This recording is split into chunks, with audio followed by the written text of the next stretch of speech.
These are some of the greatest gardens in Britain, from a ducal castle to a garden once lost in time, from a modern masterpiece to a plantsman's paradise. We've searched out the finest in the land. Each has its own unique story to tell. Oh, it's delightful. Join me, Carol Klein, on a journey through the 4 seasons. Woo! As I experience a year in their lives. Meet the people who look after them. This is the season which seems to be attached to my soul. This is my midlife crisis bit, really. Glimpse what goes on behind the scenes. Come on, share your secrets. Reflect on their magnificent designs and celebrate the plants that make each so special. As I look through these massive pinnacles of flower, I can see the pinnacles themselves. Serendipity. From up and down the land, these are great British gardens, waiting to be discovered. I'm really looking forward to it. Bet you are too.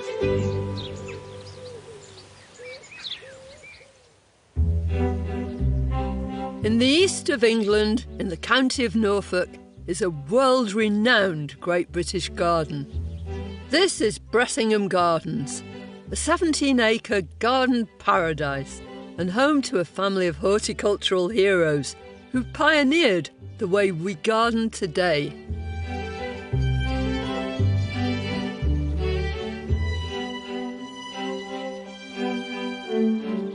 Bressingham Hall has been the home of the Bloom family since 1946. They're a dynasty of Norfolk horticulturalists with a passionate desire to introduce the British gardening public to better plants used in more innovative ways. For many gardeners, it's hard to imagine just how much this family and this place have done to shape how we garden now. It's a spectacular sight, an oasis of delights shining out from the flatlands of Norfolk. It's planted with love and care, and to be enjoyed in every season. It's a landscape of 2 exquisite halves. Surrounding Bressingham Hall are acres of beds and borders. There are gardens for winter, for summer, and for fragrance. Then, as you journey on, the vistas unfold, with 6 acres of towering trees and spectacular shrubs. I'm starting my autumn visit in the Dell Garden near the Hall, laid out by the late Alan Bloom. These beds epitomise what this place is all about, showcasing the very best of plants, displayed in ways we can all try to emulate.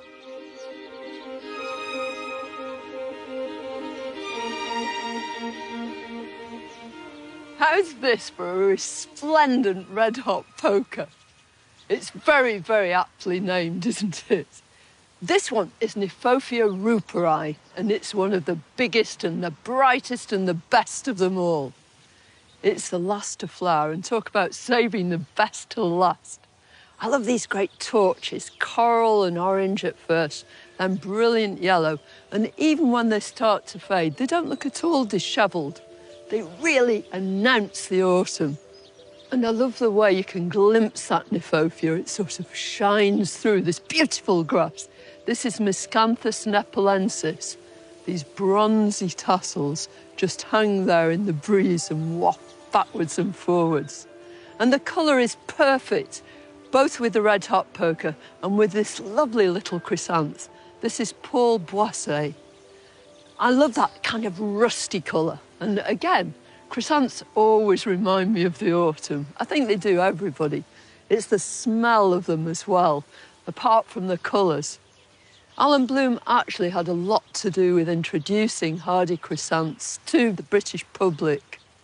And here, this combination, I'm sure he would have been totally proud of. It's absolutely just him. Bloom by name and Bloom by nature, Alan was and always will remain a horticultural legend. The son of a market gardener from the age of 17, Alan devoted his life to growing plants and at Bressingham Hall he got the opportunity to put those plants together. He bred 170 plants, including Agapanthus Bressingham Blue and the fiery flowers of Crocosmia lucifer, and was awarded the RHS Victoria Medal. His burning passion was herbaceous perennials, a group of plants that provide the backbone of all our gardens today. What do you mean by a herbaceous perennial? Well, it's a plant that comes every year, but during the winter it dies down. It's a very sound evolutionary development because our winters can be very, very cold, and most plants, of course, flower in the summer. Perennials had long been the preserve of houses with grand gardens. Annual bedding plants were the choice for most of us gardeners. But Alan wanted everyone to see the potential of herbaceous perennials. These were the sort of plants that Alan Bloom came to love. I think one of the things he probably loved most about them was the way that they change right the way through the year. So none of them are static. You get all these different rhythms and developments right the way through. The planting design of the Dell Garden, created in the 1950s, has stood the test of time, thanks to an idea of Alan's, which continues to influence so many of our gardens. Now, a traditional herbaceous border is a long, thin thing. Tall plants at the back, short plants at the front. That really didn't show him what these plants would do, nor did it inform any kind of aesthetic sensibility. It was just very straightforward and very boring. So he hit on this idea, totally revolutionary, of planting his plants in these great big island beds. It's particularly good for being able to view plants from all sides, and ideal for growing the plants he loved. These beds are a living testament to the green fingers of Alan Bloom, who sadly died in 2005 at the age of 98. But his vision and legacy live on. Alan's son Adrian watched as his dad created the gardens, joining the family nursery business in the mid-1950s. Adrian couldn't resist creating a garden of his own. It's a further 6-acre landscape with its own atmosphere and identity. The wonderfully named Foggy Bottom is like entering another garden. Here, there are shrubs and trees of all shapes and sizes. It's worth coming up those stairs to see you. Yes. Lovely to see you. Well, and to see this. It's so different, this, from the Dell Garden, because everything here is surrounded by trees, and you take all your views from that backdrop, don't you?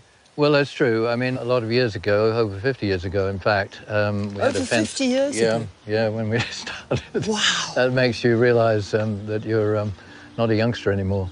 But the idea was to have these broad pathways running through either way, and so that you get the vistas, Yeah. and then fill them in with sort of changes through the season with perennials and various other things. But initially, the garden was mostly conifers and heathers, because that was the thing I was sort of collecting in the late 60s, early 70s, Yeah. I guess. Nobody knew much about them. But I mean, you're an authority on conifers. well, gardening with conifers anyway, yeah. I felt that, you know, there was a place in the garden for those. And at that time, also, it was about heathers and the year-round garden. It was really the year-round garden that was at the back of it all. So it's lovely to see it from up here, but I want to see it at ground level. Adrian's dream of creating a year-round garden has certainly been realised. His passion for conifers has been pivotal in this. You can get an idea here of the variety of conifers that there are. You know, the greens, a more compact form, a pine that goes golden. I like this one. Well, I'm glad you did, because this is one that came up as a chance seedling in the garden, and Yeah. I thought it was rather different. I've called it Foggy Bottom Spider. Oh, that's beautiful, isn't it? But it's still got an element of that. And I think it has a sort of real natural effect. It's quite unique, isn't it? It is quite unique. Yeah. You're saying all the right things, Gareth. In autumn, this garden is full of surprises. Not only is it home to some really intriguing plants, but the way they're put together exemplifies why this garden is so special. This is the pièce de résistance. It's absolutely lovely.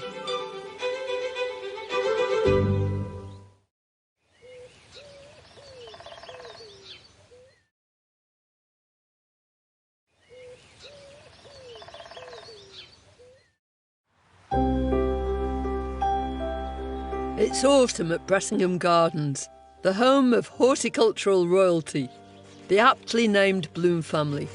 It's the life's work of Alan and Adrian Bloom.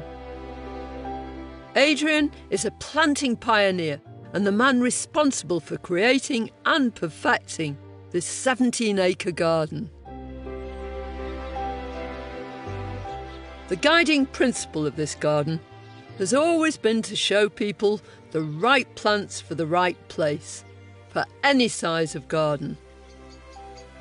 Of course, I know well enough that this is a very big garden, Carol, and I've always been trying to sort of show people who have smaller gardens that there's plantings in here that can be used in a small garden. So that they can emulate. That's right, yeah. But these are mostly perennials and grasses. Your whole family is known for promoting the very best of plants too. So, I mean, you're illustrating really that people should go for the best. A lot of gardeners don't know the best plants, and they might go along to a garden centre in the spring, they'll see something in flower, looks fantastic, they'll buy it, and it actually may not do very well. So the idea is to give them success, if you like, in suggesting varieties that will work.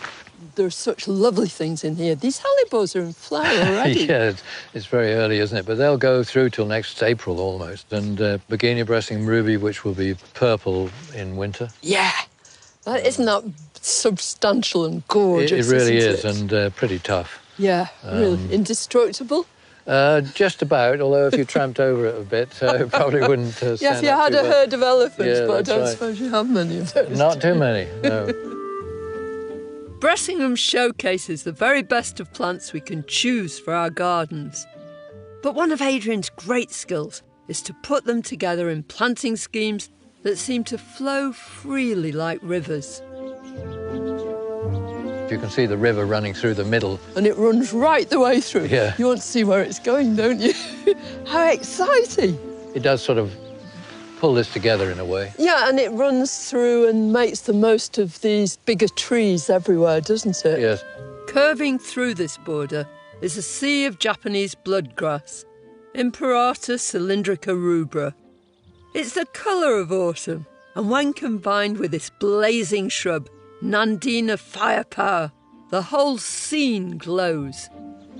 How do you qualify to be considered for a river? You've got to be low-growing, which makes the river, and then to have plants either side, so that they rise up as the banks, if you like, with the the Rudbeckia and then these some big, repetition. These big grasses. They just frame the river itself and the other plants, and they change altogether with the weather. I mean, whether they're wet or whether you get the wind or the frost on them. Yeah. I mean, Or the sunshine. or the sunshine. Yeah, we wish. Yeah.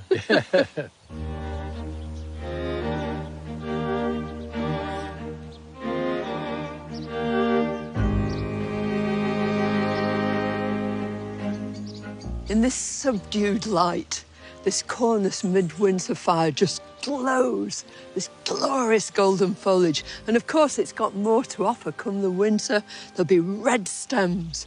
But at the moment, it just leads you into this. Look at this. This is a millennia. It's probably a seedling from one called transparent. And that's exactly what happens here. You can see through these stems, and you see through them to this exciting shrub. This is Lespedeza thunbergii, and it's tumbling over this little red-leaved berberis. I think that's just such a beautiful combination. You've got those stems of agapanthus in between, separating the two. But this is the pièce de résistance. It's absolutely lovely. This garden is about bringing out the best in plants. Adrian's artistry enables their special characteristics to shine through. People feel very differently about autumn, don't they? Some people find it sad, others... Yeah. How about you? It can be all things to all people in a way. You have your melancholy days in a way. Of course, you think of the autumn, and in England it can be often pretty dull and no sun and this sort of thing, and that's when the colours show up the most. But to me, that autumn colour is emotional, more emotional than almost anything else in the year, potentially anyway, because it sort of just makes you stop and think, because it's such a fleeting point in the year. And it won't come every year with the same things. But it's just a reminder that nothing is static and to enjoy the moment. That's right. And the other thing is, if you know, and obviously this year-round garden is planned to look good in the winter, you don't have to be too sad about autumn. No, you shouldn't be sad at all.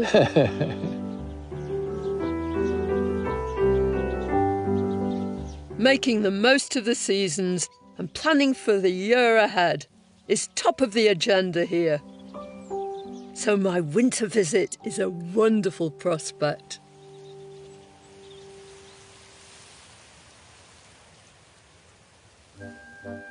It's a glorious January day. Bressingham's looking simply magnificent in its winter outfit.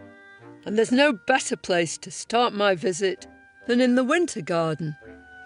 Adrian's whole mission in his garden is to ensure that the whole place is absolutely brilliant, full of colour all the year round. It's a garden that delivers this wonderfully. The river of red grass in the autumn has been succeeded by a sea of snowdrops. And in amongst gently waving grasses, there are winter shrubs you feel you could warm your hands on. Isn't this magnificent? This huge stand at the cornice. It's called Midwinter Fire, very aptly named. Its stems are sort of glowing gold at the base, and then they really catch alight with these brilliant red tips. And what's more, it mingles so beautifully with other plants. Look at it here with this lovely abies, this noble fir. It's bluey green, almost opposite on the colour spectrum to this bright orange here. And the two set each other off so wonderfully.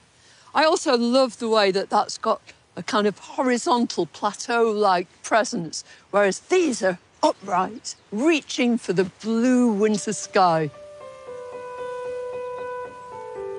The winter garden at Bressingham is packed full of brilliant ideas.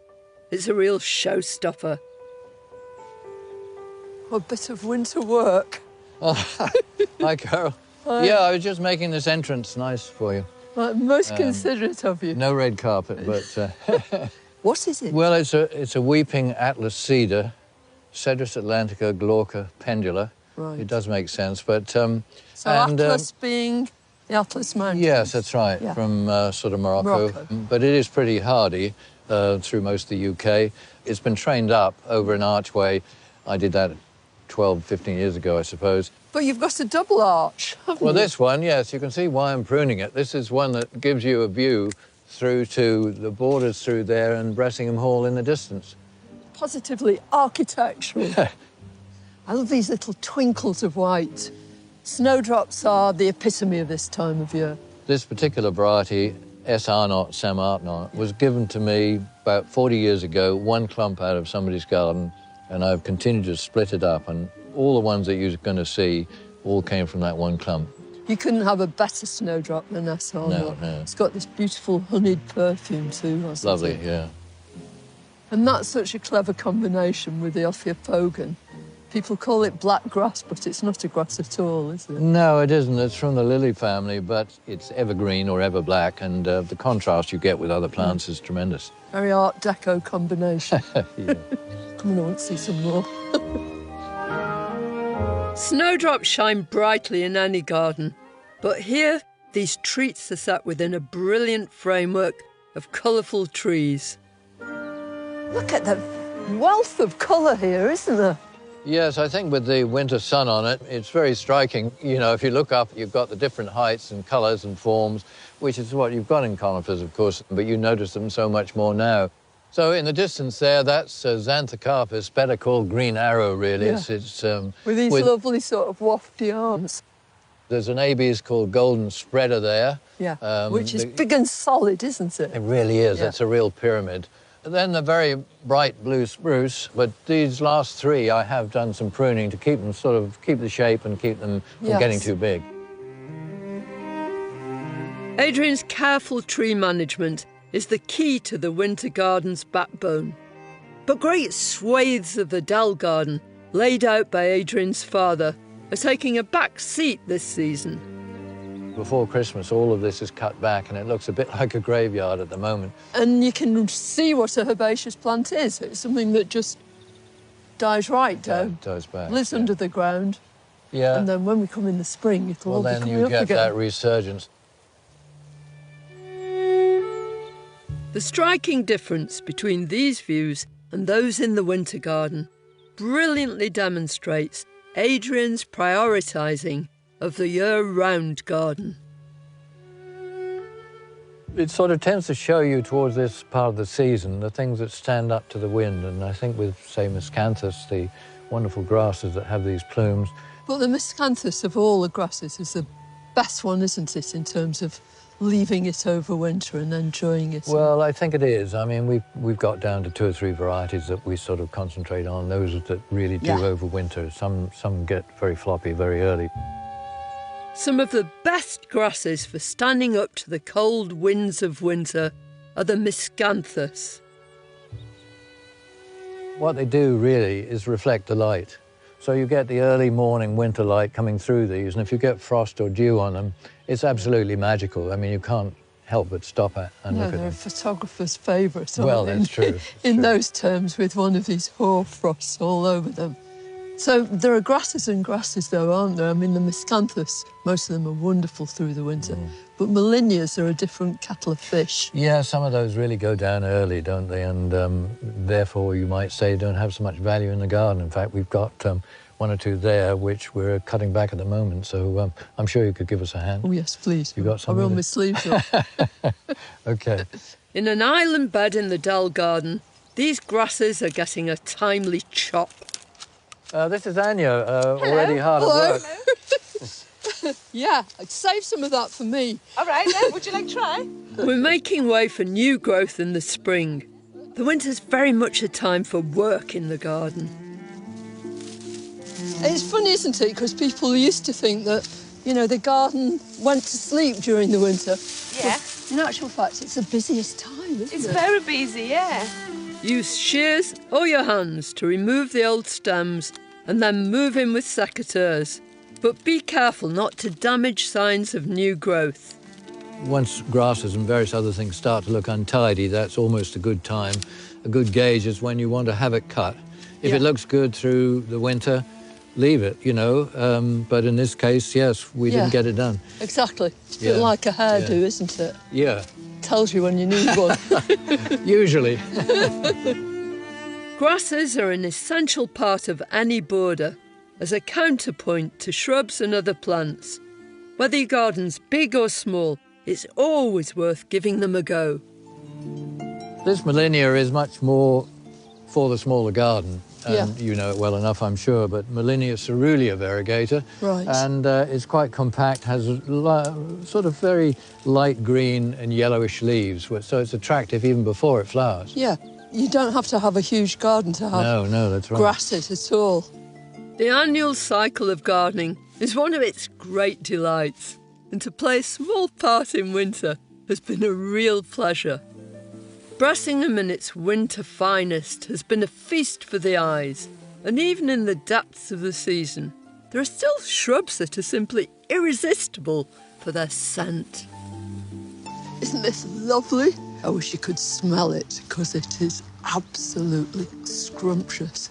In fact, it's too fragrant for scrumptious. It's utterly delightful. It's a Daphne. It's called Daphne Bellua Jacqueline Postil.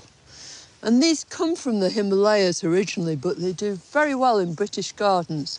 Sometimes they're a bit tender, but this one seems to keep all its leaves and just do brilliantly well.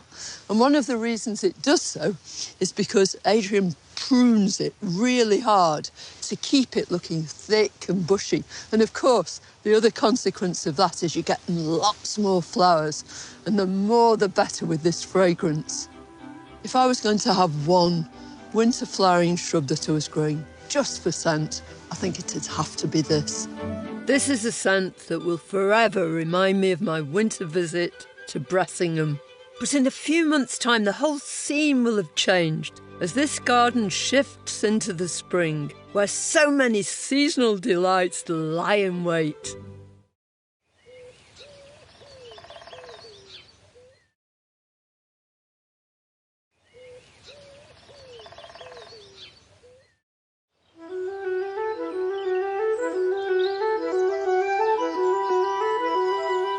In the county of Norfolk, in the far east of England, spring has arrived at Bressingham Gardens.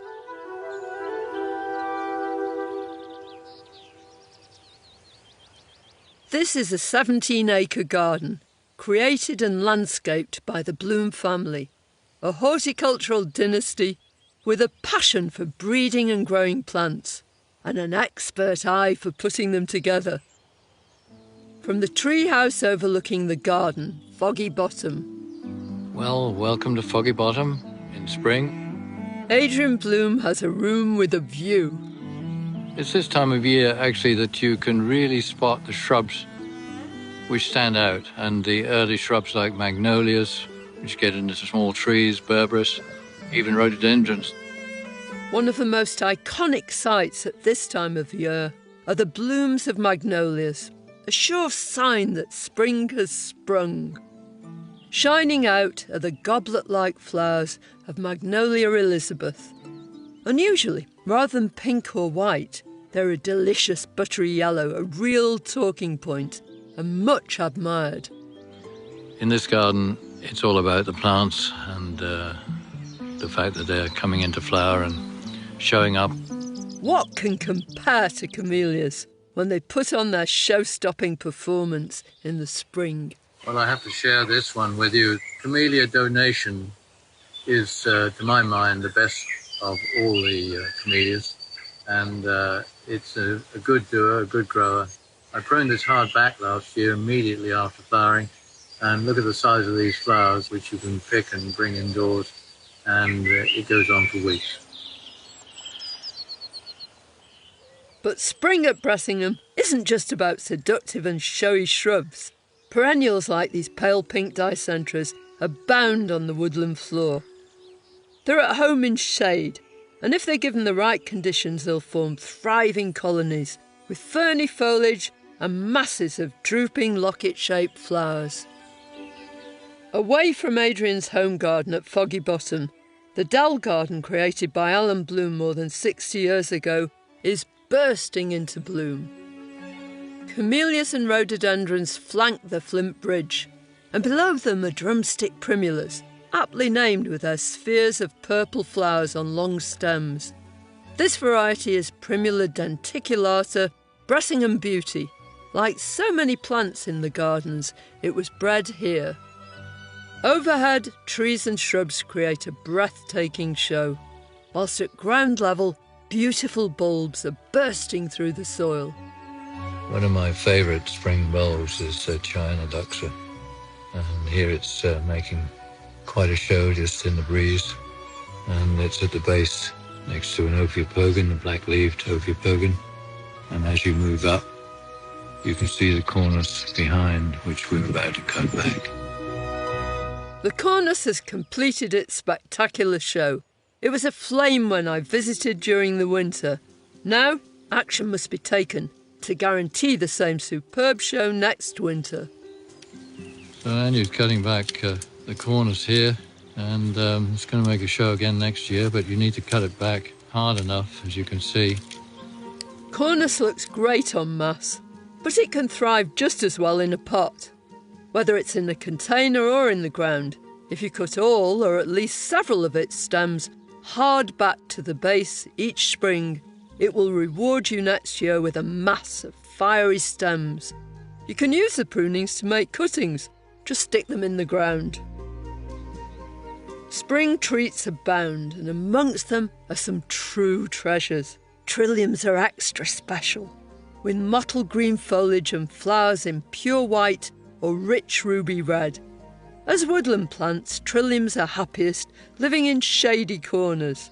They're intriguing plants with everything in threes. It's no surprise to see them thrive here in spring. They provide a tantalising prelude to the delights of summer.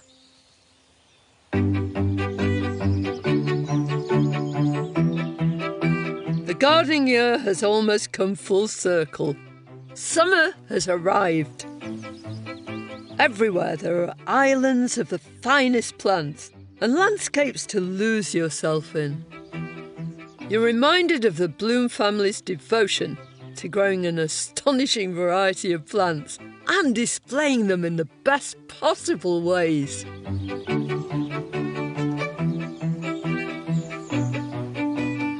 When Alan Bloom first conceived of these gardens, it was very much as a place to test out and showcase all these wonderful herbaceous perennials on which he was working.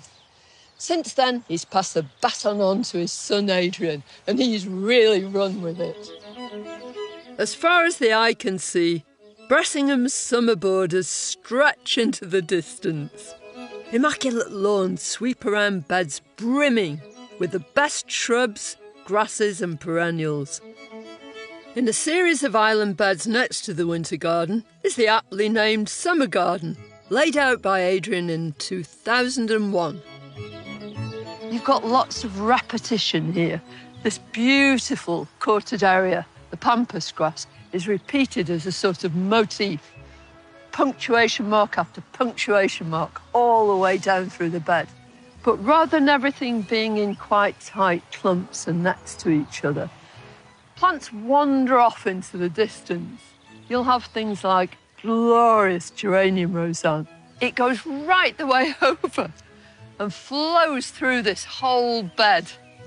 Geranium roseanne has to be one of my favourite plants of all time. And it's not just me that likes it. In 2013, it was voted Plant of the Centenary in an RHS public vote. One of its very best qualities is the fact that it flowers almost continuously, sometimes from mid-May right the way through till October or so. And it produces lots and lots of flowers. It's floriferous. And that's because it's actually a sterile hybrid, so it doesn't set any seed. Now, once a plant has set seed, it's really achieved its purpose. So its further flowering isn't going to be as good. And that's why we deadhead things to keep them flowering. But in this case, you don't need to do it because the plant does it for itself. It just produces flower after flower after flower. It's no surprise that the nation's favourite plant is a perennial, the kind of plant that Alan Bloom championed throughout his life. He and his assistant, Percy Piper, bred some of the greatest summer perennials. Here in the Dell Garden, the display is dazzling. The salvia, the deep purple blue over there, the spikes of those against the flat of the Achillea gold plate, I think that one is. I mean, that is very dramatic just in itself. It's very dramatic. Herbaceous perennials are one of my favourite groups of plants, and I know you love them too. Well, I certainly do. I was brought up with them, of course, and my father, Alan Bloom, was the one who instigated the whole perennial revolution, if you like. So take Crocosmias, for instance. We're actually looking at Lucifer there, which was introduced by this nursery years ago. It's really an attractive foliage plant, even before it flowers. And then you long get before these it flowers. Sort of fairly narrow sort of stems, then they curve over, and the buds, before they open, are really quite a deep colour. Yeah. Then they gradually open down the stem and get bigger and bigger, and then they're spectacular as a whole. Historically, this has always been a garden where new plants have been introduced and tried out, but that continues, doesn't it? Yes, I think my father and Percy Piper set the bar rather high with the introductions they made many years ago. Yeah. But Jamie, who's been here 25 years, he's now been recently doing quite a lot of hybridizing with two of the species or genera that my father was involved with, which was Crocosmia and also Kniphofia. And you'll see examples of some of his selections in the gardens under a code name at the moment. But They've all got a just to see, number. yeah, they've all got a number, which changes every week. What a thrilling process to be part of. The Bloom plant breeding legacy lives on. Adrian's son-in-law, Jamie Blake, is not only the head gardener, but he's also an avid plant breeder. I can't believe you're finding any weeds in there, you know. It all looks so gorgeous, it really does. Yes, well, it is really overall, but of course, you know, I end up looking for the weeds. You know what it is. If you came to mine, you'd find plenty. So would you say that creating or breeding new plants is one of the most exciting parts of your job? It is, without a doubt. It's a huge buzz. It is sowing seed and seeing what's going to come along. Yeah. And it sort of started in a fairly sort of simple way with me just collecting seed of, say, for instance, Kniphophias, which I love, and they were a passion of Alan and Percy Piper, his helper. Most people who start hybridizing plants, looking at things, they look at them, they're their own babies, so they're looking at them with their mother's eyes. Yeah. And a mother will always think that their baby's beautiful. And for all the buzz that I might get over my own hybridizing, if I see people looking at my plant, Yeah. gosh, that's a massive winner, that is. This garden breeds marvellous plants and modest gardeners. My autumn visit started with a late Kniphofia, and here we are in summer, standing next to an early variety, bred by Jamie to be superb. Foliage short down out of the way, Yeah. because I don't want that in amongst the flowers. Nice long flowering stems, an intermediate kind of height. One of the other big problems with them is they tend to not flower to the top of the spike, as you'll know. Yeah, they're And dead this- in one place Yeah, before they horrible open at brown the... bit at the top. This doesn't do that. It's an elegant shape. And the other thing is, which is really important for all of us, but particularly in plants, is it dies well. Yes. And you must die well. The dying well thing means that the flowers at the bottom of the spike, which are going over, they don't detract, the colour doesn't detract from the overall impression of the plant. Well, it's beautiful and a fine example of this wonderful work. With Jamie in charge here, the plant breeding and borders are in safe hands. My year at Bressingham exploring a plethora of perfect plants is drawing to a close, but not before I get the chance to visit a wood filled with gentle giants. Imagine growing a seed, cultivating a little tiny plant and knowing that in 60 years' time, this is what you're going to get.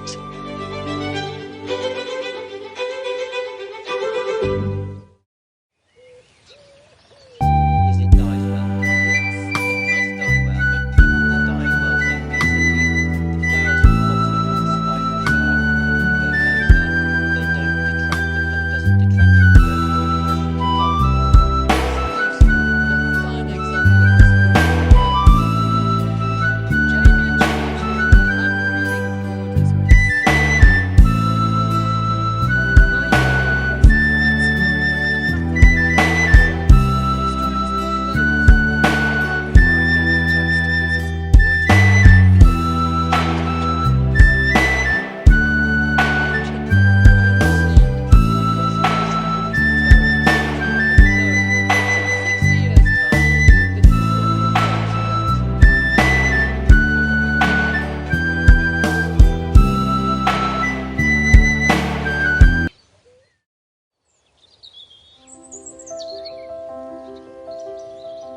Bressingham Gardens in midsummer is a sight for sore eyes. It's the masterpiece of the Bloom family, where they've created a landscape devoted to glorious plants. I'm heading to one of the oldest parts of the garden. Adrian's Wood is an arboretum of towering trees and shade-loving plants. 60 years ago, in fact, in the 60s, Adrian planted this wood entirely with plants of a North American origin. Wherever you look, there are these glorious plants, nearly all grown from seed. Things like this Lysimachia ciliata with its little yellow starry flowers and bronze foliage. And there are hydrangeas galore. But it's not until you look up that you realise the extent of Adrian's vision. These are Sequoiadendron giganteum, the giant redwood, and Adrian raised them himself from seed that he'd collected in the USA. Imagine growing a seed, cultivating a little tiny plant, and knowing that in 60 years' time, this is what you're going to get. They haven't finished growing either. They're going to carry on reaching for the sky. What a wonderful, wonderful idea to imagine this and to actually bring it into existence. Redwoods are renowned for reaching incredible heights.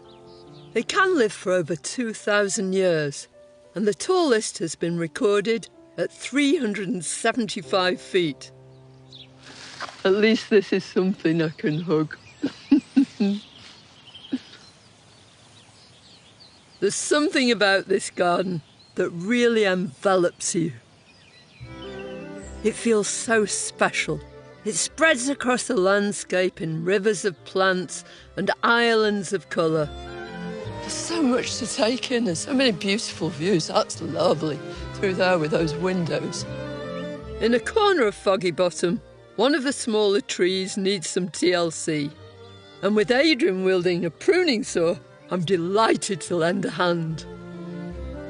It's a beautiful tree. It is, isn't it? And that's nearly 50 years old. And it was Pinus coriensis Winton is the name, which you don't often see.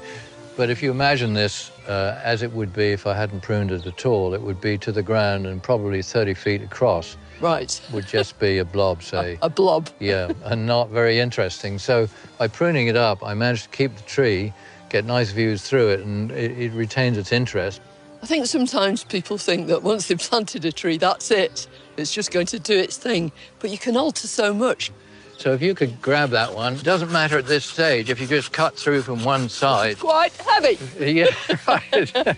That was testing you out. If you cut back bigger branches, and that goes for many sorts of trees, further back without undercutting it this way, then of course it will split. Rip. And you don't want that. No, you don't. So... Also, it's completely squashes Heather and possibly me. Absolutely. Well, can you manage that? Yeah, I'm going to cancel my gym membership. There we go, short one. Is there ever a circumstance, Adrian, when you finish something and you actually think, not sure whether I should have done that? Yes. No regrets one has to have. Yes, look at that. I think it works, doesn't it? Oh, it definitely does. Yeah.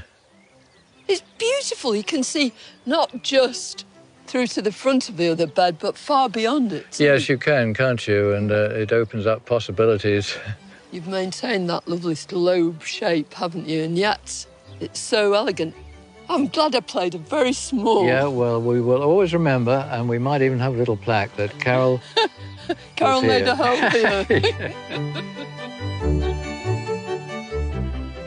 Few places can claim to have shaped the gardening habits of a nation so enduringly as Bressingham, pioneered first by Alan Bloom and now by Adrian. Together, they innovated and popularised a style of gardening that's not only inspiring, but beautiful.